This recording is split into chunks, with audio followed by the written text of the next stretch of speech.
नमस्कार जय जगन्नाथ सांग मैंने वर्षा जो आम मेलाटी बहुत ही खराब रे चलला तो मु ठाकापा जो कहली ठाकापा तुम मेला जीव से कहले नाई तू जा ये ठाकापांकर बयस होती 100 रु एभव सांग मैंने आपण घर जदि जेजेबापांकर 100 वर्ष रु अधिक होती तेज मत निहाती कमेंट कर जनइबे आ मो पुअर गाँ कथा कहले तार खुशी मजा एकदम से पूरा फुल मजा ने आ सांग मैंने देखुं ये होती आम देड़ेश्वर जे माछ धरुंच कारण बन्या जो आम बिल बाड़ी तो पानी पकई धान तो नहीं हेले माछ प्रचुर परिमाण रे आ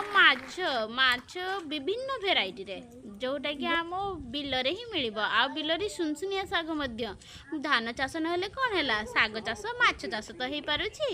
गाँ रे गुटे जिनिस भल लागे कोनोसी दिन किछि परिस्थिति खराब थिले परिया पत्र न थिले घर बाड़ी रे जो जोगाड़र व्यवस्था परिया पत्र व्यवस्था हो जाए सत कहली ना तापर जेते वर्ष पाग होना कहीं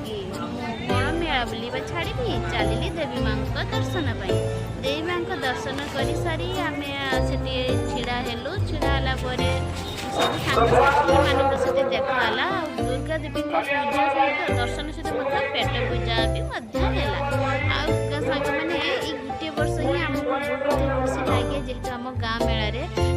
यहाँ बहुत बड़ ही मेला बसे तापर सांग साथी मैंने आसती सहित देखा सब पुराना स्मृति कथा सब मन पड़ जाए